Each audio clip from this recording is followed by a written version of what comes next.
અને ચોક્કસ મોક્ષની ઈચ્છા રાખવી એમાં કાંઈ વાંધો નથી, પણ અહીંયા કાંઈ આપણે કોઈ બહુને નડતા ન હોય ને તો અહીંયા મોક્ષ જ છે. હું તો અનેક વાર કહી ચૂકી છું કે છે ને, આ ચિત્રગુપ્ત એકચ્યુઅલી નથી, એ ગુપ્ત ચિત્ર છે. તમે સભાન થાવ, તમને ખબર પડે, આમ જો તો 10-12 વર્ષના તમે થાવ પછી તમને ખબર પડવા માંડે કે સાચું શું છે, ખોટું શું છે. પછી તમે એકાંતમાં તમારું ચિત્ર દોરો અને તમારા કર્મો બનાવો ને એના આધારે તમારું ચિત્ર દોરાય. સાદી વાત છે સાહેબ. અહીંયા તમે કોકની આંસુ લૂછ્યા હોય તો ત્યાં તમારા ચિત્રમાં વૈતરણી નદી તમે પાર કરી શકો, કારણ કે તમે કોકના આંસુ લૂછ્યા હતા. અહીંયા કોકની પીડાને તમે પોતીકી કરી હતી તો ત્યાં તમને સારું સ્વર્ગ મળશે. અહીંયા કોકને છાંયો આપ્યો તો ત્યાં તમારું કલ્પવૃક્ષ તમારી રાહ જોઈને બેઠું હશે. કોઈ સ્વર્ગ નર્કના કોઈ જે ગયા છે ને એને કોઈ આવીને કીધું નથી કે હા તમે કયો એવું જ છે હો ત્યાં ઉપર. અને હવે તો આપણે સાંભળવા રહી, આમાં કોઈ અત્યારે બા દાદા એવું કે હું તું આવી ગયો મેં મોક્ષ માટે હતો, તો આપણે ન્યા રહ્યો અહીં તકો ન ખાસ. પણ આ બધું એટલા માટે કરવામાં આવે છે, અહીંયા ફોટાઓને એટલા મોટા મૂકવામાં આવે છે કે જીવતા છે ને ફોટા થઈ જાય ને એ પહેલાં એને પ્રેમ કરી લ્યો, એને માફી માંગી લ્યો. મને ઘણી વખત એવું થયું હશે કે આપણાથી બોલાઈ ગયું હશે. ચાવતી વખતે દાંતમાં જીભ વચ્ચે આવી જાય ને તો પાણાથી દાંતને પાડી ન નખાય, મારી જીભને કચરી નાખી તે. પણ ચાવતી વખતે સભાનતા રખાય કે જેથી કરીને જીભ છે દાંતની વચ્ચે ન આવે. આ વડીલો છે ને એ ક્યારેક ક્યારેક એવું વાક્ય બોલી નાખે, કાંઈક કરી નાખે તો એને કાઢી ન મુકાય. સભાનતા આપણે રખાય કે હવે પછી એવું કરતા પહેલા. અને બીજું કેવું છે કે આ પેઢીએ આટલી સાહેબી જોઈ જ નથી, એ બહુ સંઘર્ષમાંથી ઊંચી આવેલી પેઢી છે. એટલે એનાથી ક્યારેક વખતે બોલાઈ જાય કે હાવ નવરા બેઠા હોય, કામવાળી શું રાખવાની જરૂર છે, હાથે નો કરી નાખી વાસણ. અને ત્યારે આપણને હોય બધા રાખે તો આપણે રાખવાની જ તે. અહીંયા બેઠેલી તમામ સાસુઓને વિનંતી છે કે તમારા દીકરો જો એને પોસાતું હોય, કામવાળી રાખી શકાતી હોય તો 3 જણાને તમારી દીકરાની વહુને માથે હાથ ફેરવીને રાજી થજો. મારી દીકરી જો મારા દીકરો કેટલો કમાય તને રાણીને જેમ રાખે, તને નીચે પગે નથી મૂકવા દેવા, એનો આનંદ લેવાનો, એમાં વચ્ચે વચ્ચે ન આવવાનું હોય. પણ આપણે શું કરીએ, ધારો કે મહા મહેનત એને રાખી લીધી ને તો કામવાળીને ટકટક કર્યા કરે, નીચેથી હાવણીથી લઈને ધૂળ જોતી નથી, આવા વાસણ કરે. આ કપડા તેવા ને એવા તેને બોળી નાખી દીધા છે, એટલે કોઈ કામવાળી ટકે નહીં. રોજ ટક ટક ટક થાય, કામવાળી નો ટકે એટલે બાવ સાસુઓને માથાકૂટ થાય. અને સર્વાનુમતે પછી નક્કી થાય કે તમે આ ઘરે ને અમે આ ઘરે. મજા કરો ને, રાધર આનંદ લ્યો. બે સાસુ બહુ સરસ મજાની એ શેઠીએ બેન બે હારવાર કયો ને કે નીચેથી હાવણી લ્યો, આનંદ લ્યો. જે તમને સુખ નથી મળ્યું, તમે સાહેબ એવો દીકરો સંસ્કારી પેદા કર્યો કે સ્ત્રીના સુખે આટલું બધું રાજી થાય છે. અને બીજું, અહીંયા બેઠેલા ભાઈઓને મારે વિનંતી થોડીક કરવી છે કે તમે કોઈ પણ ધંધાની વાતો હોય, સંઘર્ષની વાતો હોય, એ તમારા મિત્રોને તમે કયો, પત્નીને ન કયો. એક વાત કહું કે તમારી માં પછી તમારી તરક્કીની કે તમારી સફળતાની સૌથી વધુ પ્રાર્થના ને ચિંતા કરી હોય ને તો એ તમારી પત્ની છે. માં પાસે તો 4 સંતાનો હોય એટલે પ્રાર્થના ક્યાંક ક્યાંક વેચાઈ જતી હશે. એની માટે તમે એક જ છો.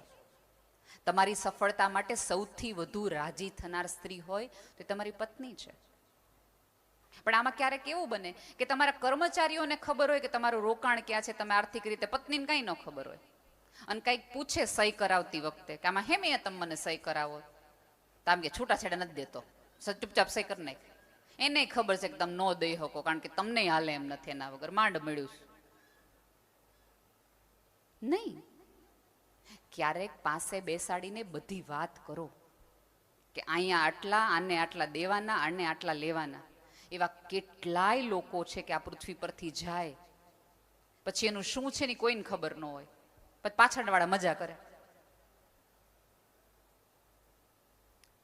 ચંદ્રકાંત બક્ષીએ એવું એકવાર કીધું હતું કે આ જગતનો સક્ષમ પુરુષ એ કહેવાય કે જે પોતાની હાજરીમાં પોતાની પત્નીને વિધવા થતા શીખવાડે કે મારા ગયા પછી તારે જીવવું હોય ને તો તું આટલી આટલી રીતે જજે, આના ઘરે જજે ને આના ઘરે ન જતી, આની પાસે મદદ માગજે ને આની પાસે ન માગતી. આપણી પાસે આટલું બધું છે. અહીંયા દરેક પુરુષ સફળ થાય, સત્તાધારી થાય, મોટો ને મહાન થાય તો બધા જ એવું કે ના બહુ મહેનત છે, એના બહુ સંઘર્ષો છે, ઈશ્વરની કરુણા છે, મા બાપના આશીર્વાદ છે, નસીબ છે, હા બધું જ છે. કોઈ સવાલ વગરની વાત છે કે આ બધા થકી જ તમે ક્યાંક આગળ વધો. પણ જ્યારે કોઈ તમને આવું કહે ને ત્યારે એકાદ વાક્ય વધો કે માત્ર મારી મહેનત, મારું નસીબ, મા બાપના આશીર્વાદ નથી, મારી પત્નીની સહન શક્તિ પણ આમાં જવાબદાર છે કે જેના થકી હું અહીં સુધી પહોંચ્યો છું. કારણ કે જગત આખાનું ફ્રસ્ટ્રેશન તમે લાવો ઘરે,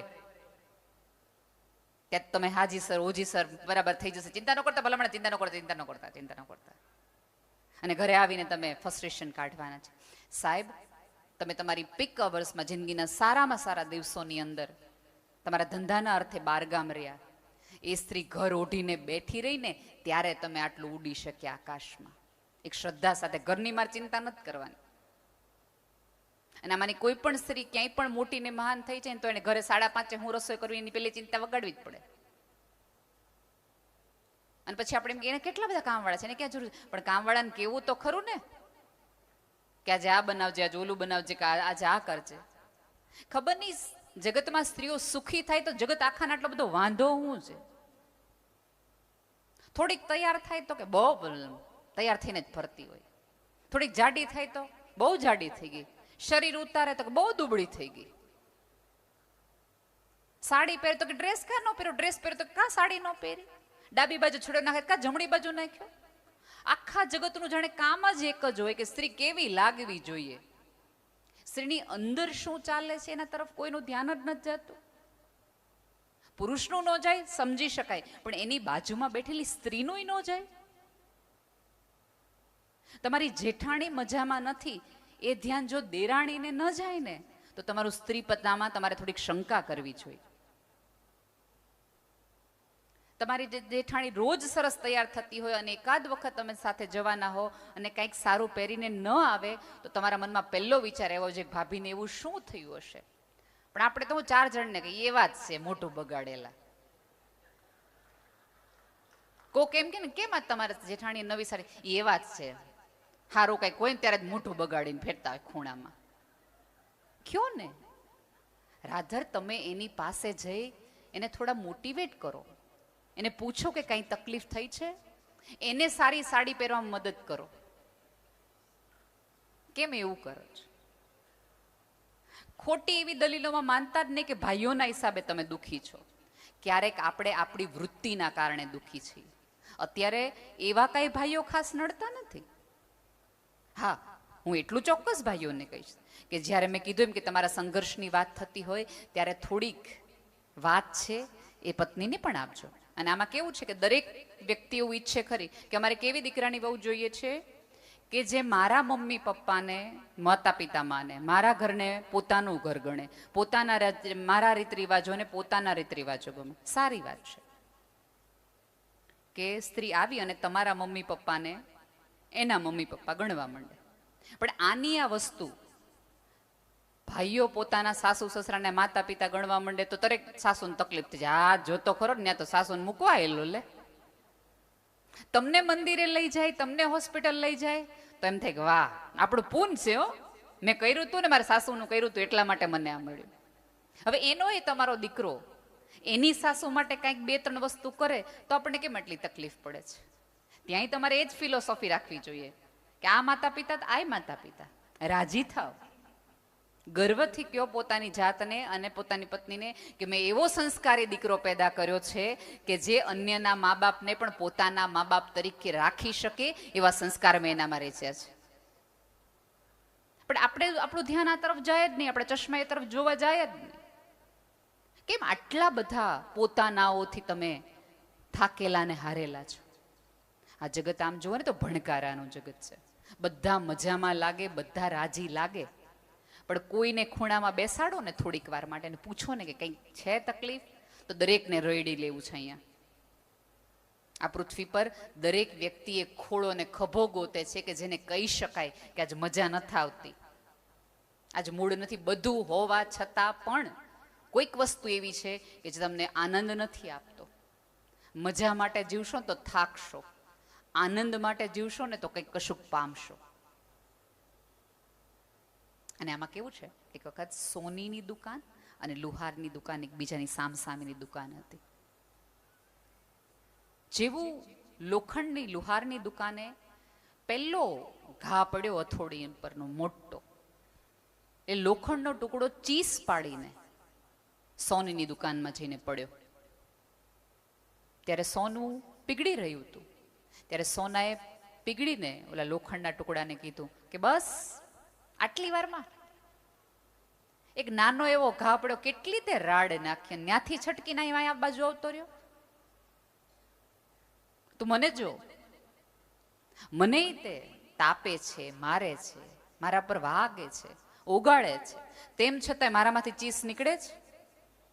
હું શાંતિથી રહું ને એટલે હું તારા કરતા મોંઘું છું.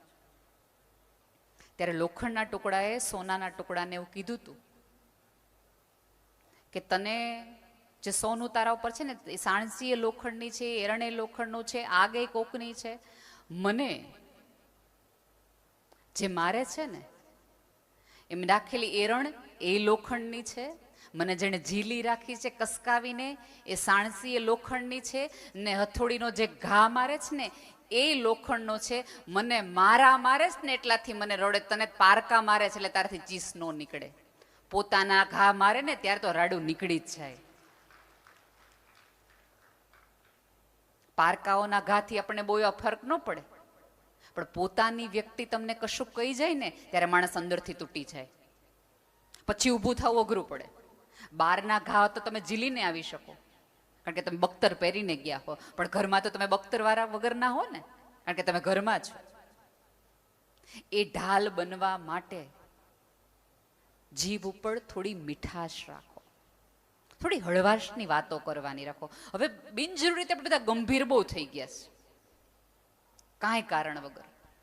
અને અહીંયા આવ્યા છો એટલે આપણે બધાને એવું થાય કે આ બધી માયા છે ને, આ બધો મોહ છે ને, આમ છે ને તેમ છે. ખરેખર એવું નથી. કાંડામાં ત્રેવડ હોય ત્યાં સુધી કમાઈ લેજો. 2 પૈસા કમાણા હશો તો 2 દાન કરી શકશો. અને સંસ્કારી માણસ પાસે લક્ષ્મી આવે ને તો જ સમાજ સુધરે. અયોગ્ય માણસ પાસે લક્ષ્મી આવે એના કરતા. તમારી પાસે 2 પૈસા હશે તો આવા આશ્રમોમાં બાંધી શકશો, આવી સપ્તાહો કરી શકશો, કથાઓ કરી શકશો, અમારી વિકલાંગ સંસ્થાઓ જેવી સંસ્થામાં દાન કરી શકશો. તમે તે સ્લીપરમાં સેફ્ટી પિન ફેરવીને ફરતા હોય, તમને શું મદદ કરવાના હતા? જેની પોતાની તાવડી ટેકા લઈ ગયો એ કોક ના રોટલા દે ના. કમાવાય એટલું કમાવો, જેટલી ત્રેવડ હોય. તમારા સંતાનોને તે ખોટી સંતોષની વ્યાખ્યા ન આપો કે બેટા ચટણી રોટલી ખાઈને પડ્યું રહેવું, પણ ખૂણામાં શાંતિથી રહેવું. ના ના, હવે નો હાલે. તાવડી તેરવાના માને. ખોટી રીતે સંતોષની વ્યાખ્યા સંતાનોને ન આપો, એને સમજાવો યોગ્ય રસ્તે પોતાની મહેનતથી કઈ રીતે લક્ષ્મી કમાવાય એ રસ્તે શીખવાડો. અને આવેલી લક્ષ્મીમાંથી કઈ રીતે સવાયું કરવાના રસ્તાઓ એને દેખાડો. દાનનું મહત્વ સમજાવો એને, વાપરવાના રસ્તાઓ. અને સૌથી વધુ મહત્વનું, એને સેવિંગ શીખવાડો. અત્યારે મોટામાં મોટી પેઢીની મોટામાં મોટી, તમે હમણાં કદાચ થોડાક વખત પહેલાં વાંચ્યું છે, ટાઈમ્સ ઓફ ઇન્ડિયાનો સર્વે છે કે આવતા દિવસોમાં ભારત લગભગ 2.5 કરોડથી વધુ ક્રેડિટ કાર્ડ ઉપર જીવતા લોકો થઈ જશે ગુજરાતમાં. ક્રેડિટ કાર્ડ એટલે શું? ઉધારીમાં તમે. એના બદલે તમારા સંતાનોને શીખવો કે થોડું ઘણી બચત પણ કરે. અને એનો સાદામાં સાદો અને સરળમાં સરળ રીત તો એ છે કે નાનપણથી એના મગજમાં બચત રાખો. તમારું બાળક બેન કહે કે મમ્મી મારે આ વખતે બર્થડેમાં આ વસ્તુ લેવી છે, તો પહેલું વહેલું પૂછો બેટા એની શું કિંમત હશે, કારણ કે એને ગૂગલ કરી જ લીધું હશે કે 500ની વસ્તુ છે, 700ની વસ્તુ છે કે 1000ની વસ્તુ છે. ત્યારે સરસ રીતે તમારી પાસે સગવડતા હોય, અનુકૂળતા હોય, તમે આવી 10 વસ્તુ ખરીદી શકો હોય, તેમ છતાં સંતાનોને કહો કે આ ગલ્લામાં તું એટલા પૈસા ભેગા કર, જેટલા ઘટશે ને એટલા તારા પપ્પાનું કહીશ કે આપશે. અને આમાં ક્યારેક ભાઈઓ થોડીક એવી રાખે ને ટેવ કે કરકસર કરાવડાવે, અથવા તો તમારા છોકરોને કોઈક મોટી સ્કૂલમાં જવાનું હોય, વધુ એડમિશન લેવા જવું હોય, વિદેશ ભણવા જવાનું હોય, એટલે ભાઈ એમ કહે કે ભાઈ તું તારા કડે કરો ભાઈ, અમારામાં તેવડ નથી. તો આપણી અંદરની તરત ઓલી જશોદા માતા રોવા માંડે કે ના રે ના, કોને હાટો કમણ, આવા કા લોભણા વેડા કરો, છોકરાને નથી દેતા, કોને હાટો તમે ભેગું કર્યું છે? એ પુરુષ કમાણો છે તમારી અને તમારા સંતાનો માટે જ. તમને શું લાગે છે એને કંટાળો નહીં આવતો હોય? અહીંયા બેઠેલી તમામ સ્ત્રીઓ જીવનમાં એક વાક્ય બોલી જ હોય, બધું મૂકીને ક્યાંક વયું જાઉં છું. કેટલી વખત ઈચ્છા થઈ હતી, પણ છોકરા હાટો ઘર બાંધીને બેઠા રહ્યા, છોકરા હાટું ઘર બાંધીને બેઠા રહ્યા, એવું બધા બોલ્યા હોય. તમને નહીં લાગતું કે આ લોકોને વિચાર ઘણી વાર આવ્યો બધું મૂકી જવાનું? આવ્યો જ હોય, પણ એ પુરુષ તમારી જેમ એ વાક્ય બોલતો નથી કે બધું જ મૂકી જવાની ઈચ્છા થઈ હતી. તમે બાળકો માટે રહી ગયા, એ તો બાળકો અને તમારી બંનેની માટે રહી ગયા કે મારા ગયા પછી મારી પત્નીને બાળકોનું શું થશે, એ વિચાર એને આવે છે. એ તકલીફ એ છે કે એક્સપ્રેસ કરી શકતો નથી. અને આપણા બધાનું કેવું છે કે આપણે દિલીપ કુમાર જેવો શાંત પતિએ જોઈએ, અમિતાભ બચ્ચન જેવો એંગ્રી યંગ મેન જોઈએ, જ્યારે તમે એના મમ્મી કંઈક બોલે એટલે કે નહીં મારી પત્નીને કોઈ કાંઈ કહેવાનું નથી, એવો અમિતાભ જેવો એંગ્રી યંગ મેને જોઈએ. સાંજ પડે પાછી તમને શાહરૂખ ખાન જોઈએ કે જે બે હાથ કરીને તમને ફૂલ આપીને એમ કીધું બહુ સરસ લાગે છે. એક માણા આગળ કાં આટલા બધા રોલ કરાવડાવો ભલા માણા? અને તમે કોઈ એવા વહેમમાં હો ને કે સુંદરતાના કારણે તમારું લગ્ન જીવન ટકી જશે, તો ભૂલમાં છો. તો તે ઐશ્વર્યાને તૂટવા જ ન જોઈએ. હમણાં તાજો દાખલો છે, દીપિકા પદુકોણનું બ્રેકઅપ થવું જ ન જોઈએ. સુંદરતાના આધારે નહીં, તમારા સ્વભાવના કારણે તમારો પતિ તમારી આજુબાજુ રહેશે. બધી સ્ત્રીઓને અત્યારે કંઈક એવો મંત્ર પૂછ, આવતા દિવસોમાં તો એવા મંત્ર હોય તમારી પાસે પૂજ્ય ચરણ પૂછવામાં આવશે કે તમારી પાસે કોઈ એવો મંત્ર છે કે જેથી કરીને પતિનો પાસવર્ડ મને ખબર પડી જાય મોબાઈલનો, કોઈક એવું મંત્ર દેખાડો. બધાને પતિનો મોબાઈલનો પાસવર્ડ જોઈએ છે. પતિ જેવા નાવા ગયા ને એટલે પહેલું કામ પત્નીઓ એક જ કરે, હું મોબાઈલમાં હાલતું તું જોઈ લે, ચેક કરી લે કોની યારે વાત કરતા હતા. એના બદલે મોબાઈલના તમારા સંતાનોના પણ કે તમારા પતિના પણ મોબાઈલના પાસવર્ડ ગોતવાના બદલે એના મૂળના પાસવર્ડ ગોતો કે હું કરું ને કે આ માણસ મારા સિવાય ક્યાંય ન જાય, એને હું કઈ રીતે સાચવું, હું કઈ રીતે મારા વ્યવહારમાં મારા વર્તનમાં એવી વિચાર લાવું. પણ આપણે તો કેવું કે શંકાનો દર એટલો બધો મોટો કરે, સતત શંકા કર્યા જ કરે એટલે એક દી કરી નાખે, રોજ કરે તો છે ને એના કરતા કરી નાખવા વાંધો હું જ, પછી એને ગિલ્ટ નહીં રહી. તમે એમને એવું માનતા હો કે બોલીને લડીને તમને એને પાછા લાવી શકશો યોગ્ય માર્ગે, તો ભૂલી જાજો. માત્ર ને માત્ર તમારી સારપના કારણે જ તમે એમને પાછા લાવી શકશો. અને હવેની પત્નીઓએ સાવિત્રી થવા માટે યમરાજા પાસેથી પોતાના પતિને પાછી લાવવાની જરૂર નથી. પાનના ગલ્લેથી બીજી દુકાનેથી પાછા લાવી દો ને તોય બચી જાય. અત્યારની યુગની સાવિત્રીની વાત આખી બદલાઈ ગઈ છે ને. આટલું જ આપણે કરવાનું છે, ન્યા ન જાય બસ. સ્ત્રીનું સૌથી મોટું ઘરેણું છે એ મૌન છે, ચૂપ રહેવું છે. પણ એ મુગટ એને પહેરવો જ નથી. તમે ક્યારેક પૂછશો નહીં ને તો વાહે વાહીને આવીને તમને કહેશે. આ તમે ટ્રાય કરવા માટે કરવી હોય ને તો કરી લેજો. અહીંથી તમે જ્યારે જાઓ 10 તારીખે પછી તમે કશું પૂછતા નહીં, દરવાજો ખોલીને સરસ રીતે અંદર સ્માઇલ કરી અને રસોડામાં ચા બનાવવા જતા રહેજો. એ છોકરાઓને ગોતશે કે આને થયું શું, આ કા બોલે નહીં. એટલે છોકરા કહેશે મને નથી ખબર. એ 3 વખત તમારી આજુબાજુ અમથેમ તો ગોળે પાણી પીવા આવશે ને તમને પૂછશે કઈ થયું છે, કઈ થયું છે. એક વસ્તુ યાદ રાખજો કે પુરુષ સ્ત્રીનું મૌન ક્યારેય સહન નહીં કરી શકે. સ્ત્રીના મૌનની અંદર અનેક સવાલ છે. પુરુષના મૌનમાં એક મૂંઝારો છે, એક ફ્રસ્ટ્રેશન છે. પુરુષ રડી શકતો નથી એટલે ગુસ્સો કરે છે, અને સ્ત્રી ગુસ્સો કરી શકતી નથી એટલે રડે છે. બેનું ઊંધું છે. અને કેવું છે બધા એવું ભાઈઓને ખાસ એવું બહુ કહેવાની ટેવ છે, આ બેનો રોવાની બહુ આદત, બહુ રોવાની આદત. તો કરે હું બીજું એ કઈ રીતે સમજો. કંઈક એકાદ હથિયાર તમે ગુસ્સો કરીને ધડ દઈને બાયણું પકડીને વયા જઈ શકો. અમને ઘણો બધો ગુસ્સો આવતો હોય પણ અમે શું કરીએ કે રોતા રોતા અમે ભાખરીનો રોટ તો કડક જ બાંધીએ. કોઈ સ્ત્રી મૂડમાં ન હોય અને ભાખરીનો લોટ ઢીલો નહીં થઈ જાય.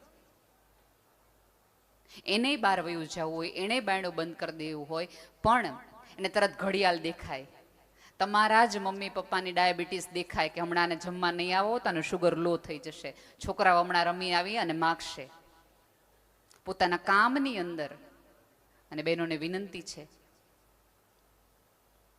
કે મસાલા છે ને મસાલિયામાં શોભે, જીભ ઉપર નહીં. બિનજરૂરી છાંટી અને સંબંધોમાં કડવાશ ન ઉમેરો. ઘણી બધી વખત એવું થતું હશે કે મોટો ભાઈ છે એ ગામડે હોય, આપણે યોગ્ય પરિસ્થિતિમાં હોય, નાના ભાઈ તરીકે આપણે ક્યાંક મુંબઈ, અમદાવાદ, અલગ અલગ સિટીમાં હોઈએ, અને નાનો ભાઈ છે પોતાની આવકમાંથી થોડું ઘણું છે એ ગામડે મોકલાવે, એટલે આપણે તરત શું કહીએ? હા હા, તમે આ 24 કલાક બહાર રહ્યો ને અમે તમારા ઢળડા કરીને કમાઈને ન્યાત ગામડે જ દઈ દેવું જ ને તમારે. પણ તમને ખબર નથી કે તમારા પતિને ગામડે મોકલવા માટે એ ભાઈએ કેટલું જતું કર્યું હશે. બની શકે કે પોતાના કઈ ઘરેણા, પોતાના સેવિંગમાંથી અને પસંદગી આપવાની હોય કે બેમાંથી કયા ભાઈએ ભણવાનું, તો મોટા ભાઈ એમ કીધું હશે કે હું ખેતી કરીશ, આ નાનાને મોકલો ભણવા માટે, એક ભણશે ને તો કુટુંબ તારશે. જ્યારે તમારો પતિ તમારા કુટુંબના કોઈ આજુબાજુવાળાને આવું આર્થિક રીતે સંભાળી લેતું હોય તો ગર્વથી તમારી જાતને કહેજો કે મારા પતિને, આ એક વસ્તુ યાદ રાખો કે તમે કોઈને થેન્ક યુ, સોરી કહો ને તો શિસ્તનો ભાગ છે, પણ કોઈએ કરેલા ઉપકારને તમે ભૂલો નહીં ને ક્યારેય જીવનભર, એ તમારા સંસ્કારનો ભાગ છે. તમારો પતિ એટલો સંસ્કારી છે કે કોઈના ઉપકારને ભૂલતો નથી. આજે એણે એની ભાભીની કદર કરી, એના ભાઈની કદર કરી, તો આવતા દિવસોમાં તમારા ઘસારાની કદર આ પુરુષ કરશે ને જાહેરમાં કહેશે કે હું જે છકી છું એ આ સ્ત્રીના કારણે છું. એ વસ્તુ 100% સાચી છે કે જો તમારું જોઈન્ટ ફેમિલી હોય, કુટુંબ સાથે બેસીને જમી શકતું હોય, તો 100% તમારા ઘરની એકાદ સ્ત્રી કશુંક ગળી જતી હશે, કશુંક સહન કરતી હશે અને કશુંક જતું કરતી હશે. તો જ પરિવારો ટકે, તો જ સંબંધો ટકે. બે ભાઈઓ એમ વાત કરતા હોય કે બહેનોની અંદર જે ડખાડખી હાલતા હોય, અમે બે ભાઈઓ એક જ રહીએ, તો ભૂલી જાવ એ વાતમાંથી, નહીં રહી શકાય. બે સ્ત્રી નક્કી કરશે ને તો જ. અને શેનાથી નક્કી થાય? સંવેદનાથી, લાગણીથી, પ્રેમથી. આ બધા અવતારોમાંથી કાંઈ ન લ્યો તો એટલું તો રહ્યો. આ અત્યારે બધાને જરૂર એકાદ એવા હુંફાળા સ્પર્શની છે, કોઈ તમારી પાસે માગવાનું નથી. એક વસ્તુ યાદ રાખજો કે આમાં એવું છે ને કે તમને કિલો બદામ ખાવાથી જેટલી તાકાત ન આવે, કિલો ઘી ખેવાથી તાકાત ન આવે ને, એટલી તાકાત એક મોટા માણસના પડકારાથી, હાંકવારાથી નાના માણસને આવે. કોઈક એમ કીધું હોય ને કે ભાઈ કંઈ કામકાજ હોય તો કહેજો, નાના માણસને ત્યાં વરો હોય, પ્રસંગ હોય, અને કોઈ મોટો માણસ ખાલી એટલું કહી જાય ને, સુનિલભાઈ એટલું કહે ને કે કામકાજ હોય તો કહેજો, ઓલો નાનો માણસ પોતાનો વરો ઉકેલી નાખે, મોટા રિસ્ક લઈ લે, કંઈક જરૂર પડે તો આપણે કીધું છે ઓલા માણસે, ફોન કરીને કહેવાનું. એટલું તો કરો. કાંઈ ન કરી શકો તો કાંઈ. કોઈને માગવું નથી ગમતું સાહેબ, પણ કોઈને માગવું પડે તમારા પોતાનાને તમારી હાજરીમાં, એ તમારી નિષ્ફળતા છે. ઈશ્વરને ચોક્કસ બધી બાજુ ગોતો, એની બદલે તમારા આજુબાજુ રહેતા લોકોમાં ગોતો. કોકની પીડામાં પરમાત્મા રહે છે, કોઈના સુખમાં કે આનંદમાં નહીં. એને રાજી કરવો તો બહુ હેલો છે. નીચેવાળામાં ડખા છે, એ તો રાજી આમ થઈ જાય છે. અહીંથી બહાર નીકળશો, કોકને થોડો કે હાથ આપશો ને વૃદ્ધને, તોય ઓલો રાજી રહી જશે કે નાના એક સારા માણસને મેં પૃથ્વી પર મોકલ્યો. તમને શું લાગે છે આ બધા અવતારો માટે તમને એક વસ્તુ સમજાશે કે દરેક વખતે એણે અવતાર શું કામ લીધો? કારણ કે પૃથ્વીમાં એનો એક આશય હતો, અને પોતાનો એક ગોલ પૂરો થાય એટલે ઈશ્વર પોતાની લીલા સંકેરી લે. ઈશ્વરે પણ જો આ 24 અવતારમાં પૃથ્વી પર આવવાના એકાદ ગોલ રાખ્યા હોય, તો તમને શું લાગે તમને અમથાય ધક્કો ખાવા મોકલાશે? એકાદ ગોલ નહીં હોય? એને એકાદ શ્રદ્ધા હશે કે આ માણસને હું પૃથ્વી પર મોકલું છું, મારું ઓલું કામ કરી દે. ભગવાન બધે ન આવે, પણ એ માણસમાં એક શક્યતા મૂકે, કદાચ મારી બદલે મારો રોલ આ માણસ નિભાવી શકશે. આ કદાચ કૃષ્ણ બનશે, આમાંથી કદાચ કોઈક રામ નીકળશે, આમાંથી કોઈક દેવી નીકળશે. અને હું ભાઈઓને બધાને કહું કે હા, અમે બધા જ 1000 વાળી બહેનો છીએ. અમારી અંદર તમામ પ્રકારના દેવીઓનો વાસ છે. તમે જે ભાવે અમને પૂછશો ને એ પ્રમાણે અમે તમને દર્શન દેશું. તમે કમળની લાલાશથી અમને સાચવશો તો અમારી અંદરથી લક્ષ્મીજીના દર્શન તમને થશે.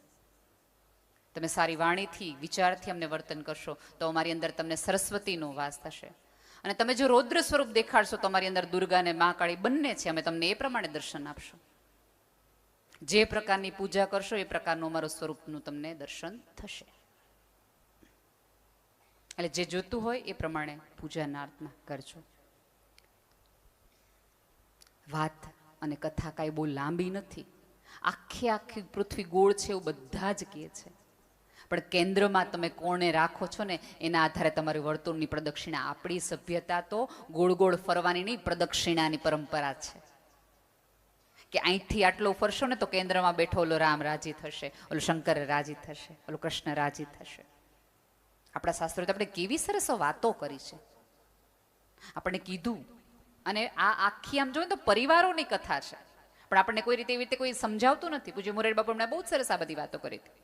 કે તમે જુઓ કે શંકરની જટામાંથી ગંગાજી વહે પાણી, અને થોડાક નીચે આવો તો અહીંયા કપાળમાં અગ્નિ છે. અગ્નિ અને પાણીને જરાય સંબંધ નથી, તોય સાથે રહીએ છે.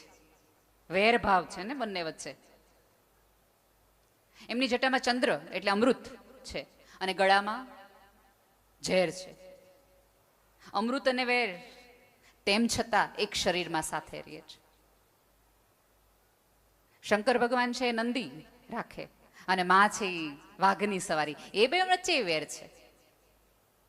એમનો એક સંતાન છે એ ઉંદર ઉપર, અને એક સંતાન મોર ઉપર, એને વેર છે. નાગને અને મોરને વેર, ઉંદરને આને વેર. તોય જો આટલી વિરુદ્ધ પ્રકૃતિ વાળા લોકો એક સાથે રહી, તો અમારો ઈશ્વર તમને એ દેખાડે છે કે તમારા કુટુંબમાં બધા વિરુદ્ધ પ્રકૃતિના હોય, તેમ છતાં પણ સાથે રહી શકાય. તમારા વિચારોમાં ભેદ હોઈ શકે, તમારા મનમાં ભેદ ન હોઈ શકે. તમને કેમ એક કુટુંબ આપવામાં આવે, એક સરનેમ આપવામાં આવે, એકની કુળની દેવી આપવામાં આવે, એક રીત રિવાજ દેવામાં આવે, કે જેથી કરીને તમે કોના છો ને તમને સતત યાદ રહે. ક્યાંક આ બધી પૂર્વજોને મળવા એટલા માટે જોવા જોઈએ. અહીંયા એક આપણે એવો પ્રશ્ન પૂછે ને શાસ્ત્રમાં, કે તમારે ક્યાં જવું છે, ક્યાં જવું છે. એના બદલે તમે કોના છો ને એટલું યાદ રાખો ને તો એની મેળેના રસ્તા થઈ જાય. કે આ પરિવારના પૂર્વજોએ કોઈ દિવસ આવું નહોતું કર્યું, અનીતિ નહોતી કરી, આપણે આ રસ્તે ચાલી જાઓ તો પહોંચાઈ જશે.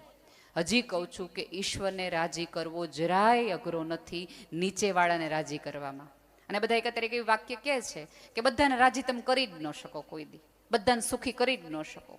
વાત સાચી છે કે બધાને સુખી ન કરી શકીએ, બધાને રાજી ન કરી શકીએ, પણ બધાથી રાજી રહી તો હકાય ને, એટલું તો થાય ને. પણ આપણને શું, એ લોકો બે જણા બહાર જવા હતા ને, આપણને કીધું નહીં. કઈ વાંધો નહીં, કાંઈ વાંધો નહીં, ન કીધું. પરાણે તમે જે સંબંધો રાખશો એના પડઘા ક્યારેય સારા નહીં પડે. એની બધે લેટ ધેમ ગો, જવા દો. તમારું હશે તો જગતમાંથી ગમે ત્યાંથી ફરીને તમારી પાસે પાછું આવી જશે. આજે એમણે સવારે કથામાં એવું કીધું ને, કસમે વાદે પ્યાર મોહબ્બત વાતે હે બાતો કા ક્યા. એટલે આપણે આપણી આજુબાજુમાં બેઠા લોકો માટે શંકા છે. હું માનું છું કે કઠણ કળયુગ છે, કોઈ કોઈનું નથી, કોઈ ઉપર વિશ્વાસ કરી શકાય એમ નથી, કોઈ કોઈ પાની પાસે આવતું નથી. હાલો માની લીધું કે 8 અબજની આખી વસ્તી આવી છે, પણ આ ધર્મમાંથી, આ ઓલામાંથી તમે ઈશ્વરની સાક્ષી એક પ્રણ તો લઈ શકો ને કે 8 અબજની વ્યક્તિ ઉપર એકેય માણસ ઉપર વિશ્વાસ નહીં મૂકી શકાય. હું પૂરી સભ્યતા મારા ઉપર વિશ્વાસ મૂકજો, હું કોઈ દિવસ જતું નહીં કરું, હું ખોટું નહીં કરું. તો તમારા ઉપર તો કોઈક માણસ વિશ્વાસ કરી શકે? બધાય સ્વાર્થના સંબંધો છે, હું નિસ્વાર્થ ભાવે સંબંધ નિભાવીશ. તો ઉપરથી ઓલોય રાજી થાય કે બધાય ભલે રહેતા પણ એક તો છે મારા જેવો કે રહ્યો. ખોટી આવી બધી વાતોમાં જવાના બદલે જેવા છે ને એવા. અને આમાં કેવું છે કે તમારી ઈચ્છા પ્રમાણે તમે કોઈ વ્યક્તિને રાખશો ને તો એ જેવા છે એવા કોઈ દિવસ તમારી પાસે પાર નહીં આવે. થોડાક ફ્રી રમવા દેશો ને તો ખબર પડશે કે એનામાં કેટલી આવડ ને કેટલી તેવડ છે. પણ આપણને તો બધાને માણસ કેવો જોઈએ, આપણું કીધું કરે એ જ બધા માણસો અત્યારે હારા. અત્યારે અહીં બધી બહેનો નક્કી કરી હોય ને કે લાલ સાડી કાલ પહેરવાની, કાલ પીળી સાડી છે ને, એકાદ બે ને તે લાલ પહેરીને આવે ને બધા કોઈને યાર બોલે નહીં. બધા નક્કી કર્યું હતું તોય આજે લાલ પહેરીને આવી લે, કાંઈ વાંધો નહીં. સરખા કપડાં પહેરવાથી, સરખી વિચાર કરવાથી તમે એક નહીં થઈ જાઓ. ત્યારે ઓલા શંકરને યાદ કરજો કે બધું જુદું જુદું જુદું, બધા સ્વભાવની વિરુદ્ધતા હોવા તેમ છતાં પણ એક રહી શકાય છે, પોતાનાપણાને આજુબાજુ રાખી શકાય એમ છે. બસ આટલી વાત છે. હું ઈશ્વરને પ્રાર્થના કરું કે તમે જે આશય સાથે આખા પરિવારે જે મોક્ષની યાત્રા તરફ માણસને લઈ જાજો, મોક્ષ મળવો તો બહુ જ સહેલો છે, કંઈ બહુ ખાસ અઘરું નથી. આ જગતમાં જીવતા પણ તમે મોક્ષની પ્રાપ્તિ કરી શકો જો તમને આજુબાજુનું કશું એવું અડદે નહીં, જવા દેવાવાળું, ગાંઠે ન બાંધવાવાળું. ખોટે ખોટા કોલેસ્ટ્રોલ ને હાર્ટ એટેક શેનાથી આવે છે? લોકો છે ને કેન્સરની ગાંઠથી નથી મળતા ને, એટલા મેણા ટોણાથી મરી જાય છે. એ થોડાક ઓછા કરી નાખો તોય કોઈક માણસ જીવી જાય. અને કોક મરે ત્યારે 4 જણા જે ભેગા થઈને સમથી ખભો દેવા જાઓ ને, એના કરતાં કોક જીવતા માણસને ખભો આપો ને તો કદાચ એ 2 વર્ષ કાઢી નાખે. એટલું તો કરો. ભેગા મૂકવા માટે ભેગા જાઓ ને તો કોકની ચડતીમાંય ભેગા દે. કોઈક વ્યક્તિને પાડવામાં જેટલી એકતા દેખાડો છો ને, એટલી એકતા કોઈક વ્યક્તિને ઉપર લઈ જવામાં દેખાડો, તો કદાચ ઓલો રાજી થઈ જાય અને તમને આમનામ મોક્ષ મળી જાય. આમ આખી વાત જુઓ ને તો તમે વિચાર તો કરો કે ઈશ્વરને પણ જો વારંવાર આ પૃથ્વી પર આવવાની ઈચ્છા થતી હોય તો આ જગત એને કેવું સુંદર બનાવ્યું હશે. બધા એવું કહે છે કે વિસ્ફોટમાંથી આખી પૃથ્વીનું બ્રહ્માંડનું નિર્માણ થયું છે. એ વિસ્ફોટ કશું નથી, ઈશ્વરની અંદર રહેલી સત્ય, પ્રેમ અને કરુણાનો એવો વિસ્ફોટ હતો કે જેમાંથી માણસ એને બનાવ્યો. અને તમને પ્રાણી ન બનાવ્યા ને તમને માણસ બનાવ્યા, એનો અર્થ એ હતો કે તમારા ઉપર ઈશ્વરને શ્રદ્ધા હતી કે અત્યારે જે પૃથ્વીમાં રમાખાણ ચાલે છે ને, આ 4-5 જણા થઈને ભેગા બચાવી લેશે, આ લોકો દુઃખ દૂર કરી નાખશે. બાકી ક્યારેય કોઈ સંપૂર્ણ સતયુગ હતો જ નહીં, સંપૂર્ણ કળિયુગ હતો જ નહીં. દરેક યુગમાં દરેક યુગ પેરેલલ ચાલતો જ હોય. દરેક માણસની અંદર રામ અને રાવણનું યુદ્ધ હાલતું જ હોય. તમારો સંસ્કાર ને તમારો વિવેક નક્કી કરે કે અત્યારે તમારી અંદરથી શું બહાર આવશે, રામ આવે કે રાવણ આવે. બધી સરસ કથાઓ સાંભળો, સાંભળવા કરતાં પણ એકાદ કથા પ્રમાણે જીવવાની તૈયારી દાખવો. અહીંયા બેઠેલા તમામ વ્યક્તિઓને દિલથી જેનેથી માફી માગવાની હોય માગી લ્યો. એવી કોઈ અમૃતત્વ તમે એને હું લઈને આવ્યા નથી.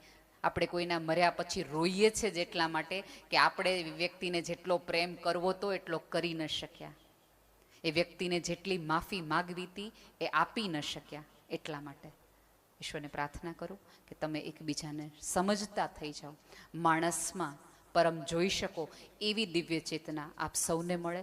અને જે વાતો અને વિચારો થાય છે એ તમે અહીંયા ગંગામાં ઘણા બધા એવું કહે, તે અહીંયા ઘણા બધા હશે ને એવું બોલશે તે કે આવું બધું સાંભળવું સારું લાગે, કથામાંથી બહાર આવો ને પછી હતા એ નહીં, આ બધું કહે પણ કાંઈ થતું ને. તમે વિચાર તો કરો કે આટલું કહેવાય છે ને તોય આટલું છે. હાવ ન કહેવાતું હોત તો કેવી આ પૃથ્વી હોત, તો કેવી હોત. કથાઓ તો સાંભળો પણ થોડાક સંબંધોને પણ સાંભળવાનું રાખો.